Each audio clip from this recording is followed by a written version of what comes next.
ലോകത്ത് ഇന്ന് വളരെയധികം ചർച്ച ചെയ്യപ്പെടുന്ന ഒരു രാജ്യമാണ് വെനസ്വേല എന്നത്. അമേരിക്കയുടെ സൈനിക നീക്കവും വെനസ്വേല പ്രസിഡന്റിന്റെ അറസ്റ്റുമൊക്കെ ലോകത്തെ ഞെട്ടിക്കുന്ന കാര്യങ്ങളാണ്. ഇത്തരമൊരു വലിയ നീക്കവുമായി ബന്ധപ്പെട്ടൊക്കെ ഉയർന്നു കേൾക്കുന്ന കഥ എന്നത് വെനസ്വേലയുടെ എണ്ണ ശേഖരവും വിപണനവുമായി ബന്ധപ്പെട്ടിട്ടുള്ള കാര്യങ്ങളുമാണ്. ലോകത്ത് സ്ഥിരീകരിക്കപ്പെട്ട എണ്ണ നിക്ഷേപങ്ങളുടെ അളവനുസരിച്ച് പോലും ഏറ്റവും വലിയ എണ്ണ ശേഖരം നിലനിൽക്കുന്ന രാജ്യമാണ് വെനസ്വേല എന്നത്. ലോകത്തിൻ്റെ ഏതാണ്ട് 20% എണ്ണ വെനസ്വേലയാണെന്നാണ് കണക്ക്. എണ്ണ വിപണനവുമായി ബന്ധപ്പെട്ട് ഒട്ടനവധി വർഷങ്ങളുടെ ചരിത്രവും വെനസ്വേലയ്ക്കുണ്ട്. ഒരു കാലത്ത് എണ്ണ കയറ്റുമതിയിലെ നിർണായക രാജ്യം കൂടിയായിരുന്നു വെനസ്വേല. ഇങ്ങനെയൊക്കെ ആണെങ്കിലും വെനസ്വേല എന്ന രാജ്യം ഒരു വികസിത രാജ്യമായി മാറിയിട്ടില്ല. വലിയ തോതിൽ എണ്ണ കയറ്റുമതി സാധിച്ചിരുന്ന ആ രാജ്യം ഇന്ന് കയറ്റുമതിയിലൊക്കെ വളരെ പുറകിലാണ്. രാജ്യത്തിൻ്റെ സമ്പദ് വ്യവസ്ഥ തന്നെ തകർന്നിരിക്കുന്നു. കഴിഞ്ഞ 10 വർഷത്തിനിടയിൽ ചരിത്രത്തിലില്ലാത്ത പണപ്പെരുപ്പം ഈ രാജ്യത്തുണ്ടായി. ജീവിത നിലവാരമൊക്കെ വലിയ തോതിൽ കുറയുകയും ചെയ്തു. ഒട്ടനവധി ജനം രാജ്യം വിട്ടു പോകുന്ന അവസ്ഥയും വന്നെത്തി. ഇത്തരത്തിൽ എണ്ണ കയറ്റുമതിയിൽ കുതിച്ചു നിന്നിരുന്ന രാജ്യം അത് മുന്നോട്ട് കൊണ്ടുപോകുന്നതിൽ പരാജയപ്പെടുകയും അത് രാജ്യത്തിൻ്റെ തന്നെ തകർച്ചയ്ക്ക് കാരണമാവുകയും ചെയ്യുന്ന അവസ്ഥയുമുണ്ടായി. ചുരുക്കിയാൽ വെനസ്വേലയുടെ ചരിത്രം ആ രാജ്യത്തെ എണ്ണ നിക്ഷേപങ്ങളുടെ ചരിത്രം കൂടിയാണ്. ആ രാജ്യത്തെ എണ്ണ നിക്ഷേപം രാജ്യത്തിൻ്റെ ചരിത്രത്തിലും മുന്നോട്ടുള്ള നാൾവഴികളിലുമെല്ലാം തന്നെ നിർണായകമായി നിലനിൽക്കുന്ന ഒരു ഘടകവുമാണ്. അതുകൊണ്ട് തന്നെ വെനസ്വേലയുടെ എണ്ണ നിക്ഷേപവും എണ്ണ വ്യവസായവുമായി ബന്ധപ്പെട്ട ചരിത്രങ്ങളാണ് ഈ വീഡിയോയിലൂടെ പരിചയപ്പെടുത്തുന്നത്. സ്പാനിഷ് അധിനിവേശമൊക്കെ വെനസ്വേലയിൽ എത്തുന്നതിന് മുന്നേ തന്നെ ആ കാലഘട്ടത്തിലെ സമൂഹങ്ങൾ അഥവാ വെനസ്വേലയിലെ ആദിവാസികളും മറ്റും ഭൂമിയുടെ അടിത്തട്ടിൽ നിന്നും ഉപരിതലത്തിലേക്ക് ചോർന്നു വരുന്ന പെട്രോളിയം ഉറവകളിൽ നിന്ന് ശേഖരിക്കുന്ന ഓയിലും ബിറ്റുമെനും ഒക്കെ ഉപയോഗിച്ചിരുന്നതായി രേഖപ്പെടുത്തലുകൾ കാണാം. ആ കാല ജനത പ്രധാനമായും വെളിച്ചത്തിനായും ഔഷധ ആവശ്യങ്ങൾക്കായും ബിറ്റുമെൻ ഉപയോഗിച്ച് വിടവുകളൊക്കെ അടക്കുന്നതിനുമൊക്കെയാണ് ഉപയോഗിച്ചിരുന്നത്. 16-ാം നൂറ്റാണ്ടിൻ്റെ തുടക്കത്തിൽ ഇവിടേക്കെത്തുന്ന സ്പാനിഷുകാർ ഇവയൊക്കെ കാണുകയും പ്രകൃതിദത്തമായി ലഭിക്കുന്ന ബിറ്റുമെൻ കപ്പലുകളുടെ വിള്ളലുകൾ അടക്കുന്നതിനും ആയുധങ്ങൾ സംരക്ഷിക്കുന്നതിനുമൊക്കെ ഉപയോഗിക്കാമെന്ന് അവർ ആദിവാസികളിൽ നിന്ന് പഠിക്കുകയുമൊക്കെ ചെയ്തു. വെനസ്വേലയിൽ നിന്ന് സ്പെയിനിലേക്ക് പെട്രോളിയം കയറ്റുമതി ആദ്യമായി നടത്തിയത് രേഖപ്പെടുത്തിയിരിക്കുന്നത് 1539 കാലത്താണ്. ആ കാലത്ത് തന്നെ ഇത്തരമൊരു സാധ്യത തുറന്നിരുന്നെങ്കിലും കൂടുതലായുള്ള എണ്ണക്കിണറുകളൊക്കെ വെനസ്വേലയിൽ ആരംഭിക്കുന്നത് 1900-ന് ശേഷം മാത്രമാണ്. 1908-ലാണ് ജുവാൻ വിൻസൻ ഗോമസ് എന്ന വെനസ്വേലൻ മിലിറ്ററി ജനറൽ രാജ്യത്തിൻ്റെ പരമാധികാരിയാവുന്നത്. 1935 വരെയും അദ്ദേഹം അധികാര സ്ഥാനത്ത് തുടർന്നു. ഇദ്ദേഹത്തിൻ്റെ കാലത്ത് എണ്ണ പര്യവേഷണം, എണ്ണക്കിണറുകൾ, ശുദ്ധീകരണശാലകൾ പോലുള്ളവ നിർമ്മിക്കാനായി വലിയ തോതിൽ കരാറുകൾ നൽകുകയുണ്ടായി. വെനസ്വേലയിലെ പ്രമുഖർക്ക് തന്നെയാണ് ഇത്തരം അവസരമൊക്കെ ലഭിക്കുന്നത് എങ്കിലും ഇവർ മറ്റ് മേഖലയിലുള്ളവരുമായി ബന്ധപ്പെടുകയുണ്ടായി. അത്തരത്തിലൊരു നീക്കത്തിൽ ജനറൽ ആസ്ഫാൾട്ട് എന്ന അമേരിക്കൻ കമ്പനിയോട് ചിലർ ചർച്ചകൾ നടത്തുകയുണ്ടായി. വെനസ്വേലയിലെ എണ്ണക്കിണറുകളുടെ വികസനമായിരുന്നു പ്രധാനമായും ലക്ഷ്യം. അങ്ങനെ റാൽഫ് അർണോൾഡ് എന്ന ജിയോളജിസ്റ്റിൻ്റെ നേതൃത്വത്തിൽ ഒരു വലിയ സർവേ അവിടെ സംഘടിപ്പിക്കപ്പെടുകയാണ്. ജനറൽ ആസ്ഫാൾട്ടിൻ്റെ കീഴിലുള്ള കരീബിയൻ പെട്രോൾ കമ്പനി എന്ന നിലയിലായിരുന്നു ഇവിടെയുണ്ടായ നടപടികളൊക്കെ എടുത്തത്. അങ്ങനെ ഒട്ടനവധി വിദഗ്ധർ ചേർന്ന സംഘങ്ങൾ ഉത്തര വെനസ്വേല മേഖലയിൽ പര്യവേഷണങ്ങൾ നടത്തി. ഇത് വലിയ വിജയവുമായി മാറി. അതോടെ ഷെൽ പോലുള്ള നിർണായക വിദേശ കമ്പനികൾ ദൗത്യത്തിനും കമ്പനിയിലുമൊക്കെ വലിയ തോതിൽ നിക്ഷേപങ്ങൾ നടത്തുകയുണ്ടായി. 1914 ജൂലൈ 31 വെനസ്വേലയിലെ ആദ്യത്തെ പെട്രോളിയം ഫീൽഡ് സുമാക് 1 തുറക്കപ്പെട്ടു. അങ്ങനെ ഔദ്യോഗികമായി തന്നെ പെട്രോളിയം പ്രൊഡക്ഷൻ വെനസ്വേലയിൽ ആരംഭിക്കുകയാണ്. ഇതിനു മുന്നേ വെനസ്വേലയിൽ ആകെ 40 ഗാലൺ എണ്ണയൊക്കെയാണ് ഒരു ദിവസം സൃഷ്ടിച്ചിരുന്നത് എന്നാണ് കണക്ക്. എന്നാൽ സുമാക് 1-ൽ നിന്നും ദിനം പ്രതി 264 ബാരൽ എണ്ണ ഉൽപ്പാദനം നടത്തി എന്നാണ് കണക്കുള്ളത്. 2014-ലെ റിപ്പോർട്ടുകൾ പ്രകാരം ഈ മേഖല ഇപ്പോഴും ഉപയോഗത്തിലുണ്ടെന്നും 20 ബാരൽ വരെയൊക്കെ എണ്ണ ഉൽപ്പാദിപ്പിക്കുന്നുണ്ടെന്നും റിപ്പോർട്ടുകൾ കാണാം. ഏതായാലും ഇതോടെ ഒട്ടനവധി വിദേശ കമ്പനികൾ തന്നെ വെനസ്വേലയുടെ എണ്ണക്കിണറുകൾ ലക്ഷ്യം വെച്ച് നീക്കങ്ങളും നടപടികളുമൊക്കെ എടുക്കുകയുണ്ടായി. പിന്നീടുള്ള വർഷങ്ങളിലും കൂടുതൽ എണ്ണക്കിണറുകൾ തേടിയുള്ള പര്യവേക്ഷണങ്ങൾ നടക്കുകയുണ്ടായി. 1917 കാലത്ത് ഏറ്റവും നിർണായകമായ ബൊളീവർ കോസ്റ്റ ഫീൽഡൊക്കെ കണ്ടെത്തുന്നുണ്ട്.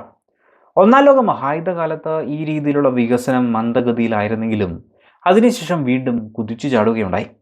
ഏതായാലും 1918ഓടെ വെനസ്വേലയിൽ നിന്ന് കയറ്റുമതി ചെയ്യുന്ന ക്രൂഡ് ഓയിൽ വലിയ അളവിലേക്ക് ഉയർന്നു തുടങ്ങി.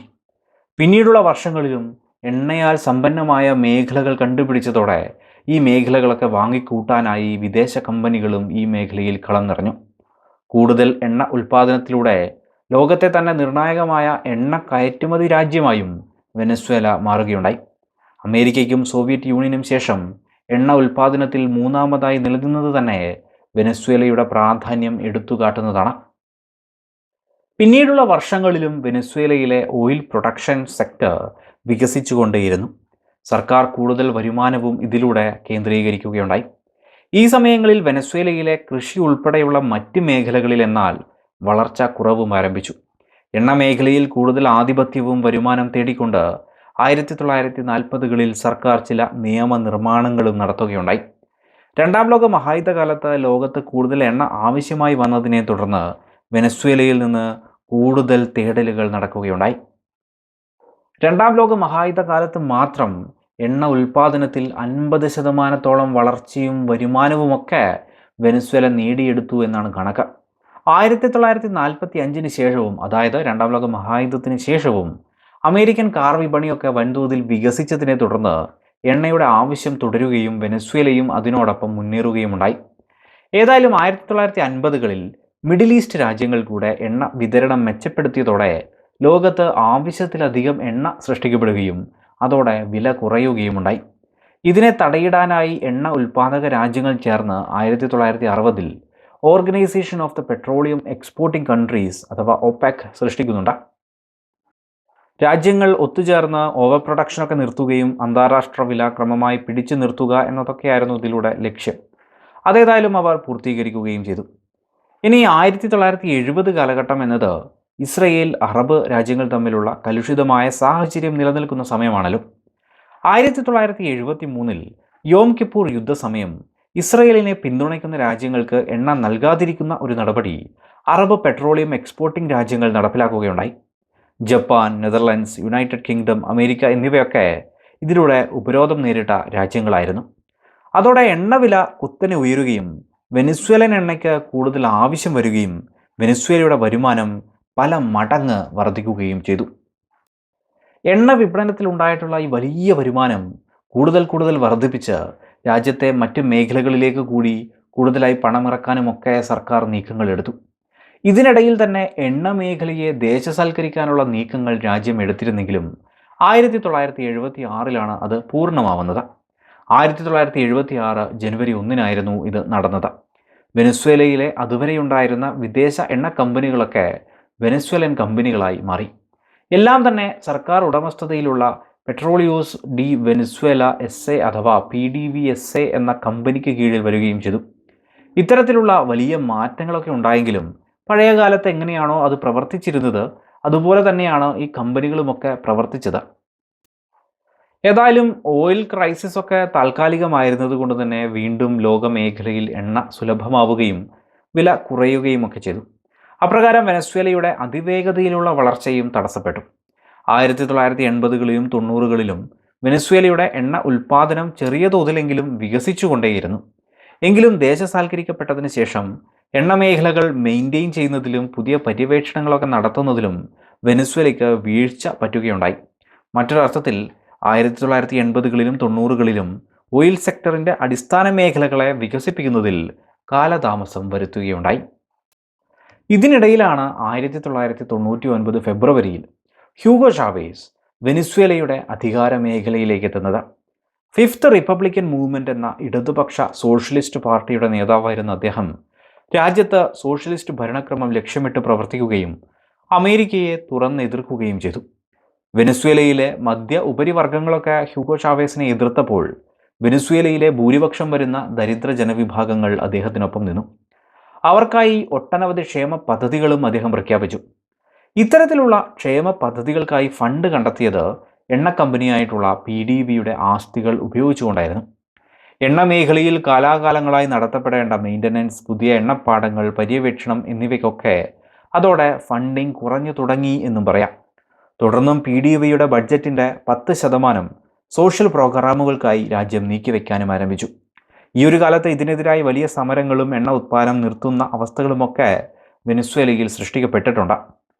അട്ടിമറി ശ്രമങ്ങൾ ഉൾപ്പെടെ ഇത്തരത്തിലുള്ള പല നീക്കങ്ങളെയും തരണം ചെയ്ത ഹ്യൂഗോ ഷാവേസ് അമേരിക്കയ്ക്ക് ബദലായി മറ്റ് ലാറ്റിൻ അമേരിക്കൻ രാജ്യങ്ങൾ, ചൈന എന്നിവരുമായി ചേർന്ന് എണ്ണ വ്യാപാരം മെച്ചപ്പെടുത്താനുള്ള നീക്കങ്ങൾ എടുക്കുകയുണ്ടായി. അതിനെ തുടർന്ന് 2000 കാലഘട്ടത്തിൽ വെനസ്വേലയിലും അവിടെ നിന്നുള്ള എണ്ണ കയറ്റുമതിയുമൊക്കെ വികസിച്ചു. എങ്കിലും 2010-നിപ്പുറം എണ്ണ മേഖലയിലും വെനസ്വേലയ്ക്ക് തിരിച്ചടി നേരിട്ട് തുടങ്ങി. സോഷ്യൽ പ്രോഗ്രാമുകൾക്ക് കൂടുതൽ പണം ചെലവഴിച്ചതും അതിനനുസരിച്ച് എണ്ണ മേഖലയിൽ നിന്നോ മറ്റിടങ്ങളിൽ നിന്നോ വരുമാനം വർദ്ധിപ്പിക്കാത്തത് കൊണ്ട് തന്നെ വെനസ്വേലയിലും സാമ്പത്തിക പ്രതിസന്ധി അലയടിച്ചു തുടങ്ങി. വിലക്കയറ്റവും വലിയ തോതിൽ രൂക്ഷമായി. എണ്ണവില തുടർച്ചയായി കുറയുകയും കൂടി ചെയ്തതോടെ വെനസ്വേലയ്ക്ക് തിരിച്ചു വരാനാവാത്ത പ്രതിസന്ധികളിലേക്കും കടന്നു തുടങ്ങി. 2017 സമുദ്ര നിയമങ്ങൾ പ്രകാരം ആവശ്യമായ പരിശോധനകളും ശുചീകരണ നടപടികളും പാലിക്കാത്തത് കൊണ്ട് തന്നെ അന്താരാഷ്ട്ര ജലപാത ഉപയോഗിക്കാനാവാതെ കപ്പലുകൾ തടയുന്ന അവസ്ഥയുമുണ്ടായി. ഏതായാലും 2017 28 വർഷത്തിനിടയിലെ ഏറ്റവും കുറഞ്ഞ എണ്ണ ഉൽപ്പാദനം വെനസ്വേലയിൽ രേഖപ്പെടുത്തി. ആ സമയം PDVSAയ്ക്ക് കടം തിരിച്ചടയ്ക്കാനാവാത്ത അവസ്ഥയുമൊക്കെ വന്നെത്തി. ഈ ഒരു കാലത്ത് അമേരിക്കയുടെ ഉപരോധവും സൃഷ്ടിക്കപ്പെട്ടു. 2020 കാലത്ത് അമേരിക്കയും വെനസ്വേലയും തമ്മിൽ വ്യാപാരം ഏതാണ്ട് പൂർണ്ണമായി തന്നെ അവസാനിപ്പിക്കുന്ന അവസ്ഥകളുമുണ്ടായി. ഇതിനിടയിൽ ഇറാന്റെ നേതൃത്വത്തിലൊക്കെ വെനസ്വേലയിലെ എണ്ണ മേഖല നവീകരിക്കുന്നതുമായി ബന്ധപ്പെട്ട ഇടപെടലുകളും ചർച്ചകളുമൊക്കെ നടത്തി വരികയുമുണ്ടായി. എങ്കിലും വെനസ്വേലയിലെ പ്രതിസന്ധികൾ തുടർന്നുകൊണ്ടേയിരുന്നു. എണ്ണ ഉൽപ്പാദനം വർദ്ധിപ്പിക്കാനോ അല്ലെങ്കിൽ കൂടുതൽ കയറ്റുമതി സൃഷ്ടിക്കാനോ അവർക്ക് സാധിക്കാതെയും വന്നു. എങ്കിലും 2025 അമേരിക്ക ഈ മേഖലയിൽ സമ്പൂർണ്ണ ഉപരോധം തന്നെ ഏർപ്പെടുത്തി തുടങ്ങി. മിക്ക ഓയിൽ ടാങ്കറിനും നേവൽ ബ്ലോക്കേഡും സൃഷ്ടിക്കപ്പെട്ടു. 2026 ജനുവരി 3 അമേരിക്കയുടെ സൈനിക നീക്കം ഉണ്ടാവുകയും വെനസ്വേലയുടെ പ്രസിഡന്റായിട്ടുള്ള നിക്കോളാസ് മഡൂറോയെ അറസ്റ്റ് ചെയ്ത് അമേരിക്കയിൽ എത്തിക്കുകയും ചെയ്തു.